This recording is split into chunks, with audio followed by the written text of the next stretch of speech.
Hi guys, welcome to OG Cars, and in today's video we bought yet another car. It's kind of a bit same old, isn't it? But it is something slightly different. It's a bit similar to something I've had before, but we'll get to that in just a moment. This car behind me, of course, is Mr. P, the Mark I Twingo, legendary car. He is no longer my daily, or in fact, no longer even my car, as you may know from a previous video. If you haven't watched it, then you should. So I needed a car to do the 55-mile daily commute to work and back. So I went on Facebook Marketplace and I found this. So here is what I bought. This is my 1989 G-Reg Audi 90 2.2e. Now this is an original Massingbird from Harrogate car, as you can see from the number plate. One of my friends used to scout out this dealership, so that was definitely interesting to know.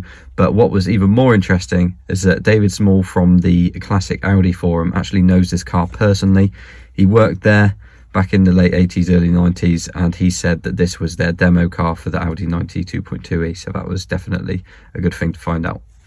So being the Audi 90, this is basically a posh Audi 80. It's got slightly different looks to it. The front bumper and the headlight sort of arrangement is slightly different, and being a B3 as well, the slightly early one before the B4, it's got the sort of full grille rather than having the bonnet coming down and then the grille being within it on the front and stuff like that. Little differences.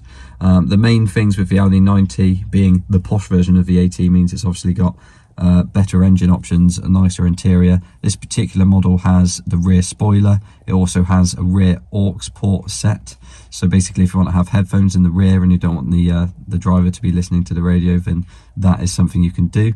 Interestingly enough, that's something that someone at my current dealer told me, because he used to work at Audi back in the 80s and 90s, which is quite interesting as well. And basically it's just quite a well-spec'd, nice all-round car. And so when I saw it come up cheap on Facebook Marketplace, I just had to have it. So we arranged to pick up this car basically at the start of the new year. I did actually have talks with the owner and basically agreed the sale at the end of last year. But I think I picked up this car on the 2nd of January. So this was by far the earliest I've ever bought a car in a new year, basically. And we were in West Wales at the time, on the 1st, obviously, for the new year. And we were still there on the 2nd, and we thought, you know what, we'll just go straight across from West Wales all the way down the M4 straight to Bracknell to this car, which was a fair trek anyway. And then on the way back I went to see my friend Andy, and of course you guys would have seen the Fiat 132 video that came of that as well. So we went there and then we came back in the Audi, but it wasn't all plain sailing. The Audi did have a couple of problems. It was basically hunting at idle, and that definitely needed to be sorted first. So to fix this hunting issue, I basically had to replace all the vacuum lines. A big thanks to all the guys from Classic Audi Forum who helped me there, because I said, look, my car's hunting. It's had all the basics done already by the previous owner, and I just need to know what sort of common things there are with this engine, and it is very common for the vacuum lines to go down on this and then they start hunting. So I went through them and they were all really old and perished on the ends. So what I've done is gone ahead and replaced all the vacuum lines.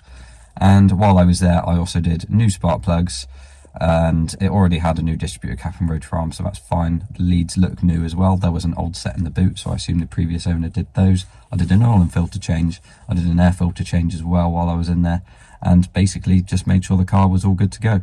So now it's running well. It idles really well as well. So I've been driving it to work for the last few weeks, and it has been great.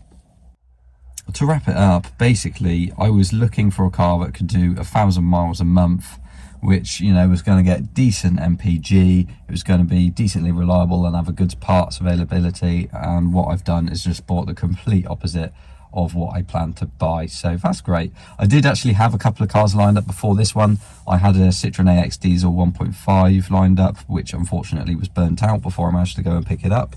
So that is a big shame. And there was a Peugeot 106, the early series with the flat grille, which I had basically agreed to buy, but unfortunately someone else got there first and I missed the boat on that one. So I was still looking for something else, and I posted around on Young Retro Motor Club and a couple other places looking for things, and it was a toss-up between what's quite funny is it was a toss-up between this or an Audi 80 1.9 TDI B4 estate. So basically more practical, more MPG, but over double the price, and therefore I went for the beautiful Soundtrack 5-cylinder B3.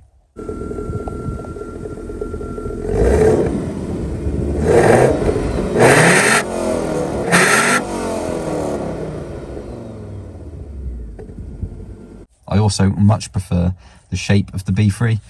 I like that the front end sort of just all has that big full fat grille. It's not sort of in the bonnet like on the B4, but that's just my personal preference. Well, there you go. That is a quick introduction to my Audi 90. I hope you've enjoyed having a look around it. If you've got any questions on it, let me know. We hope you've enjoyed the video. Like, comment and subscribe, and we shall see you all in the next one.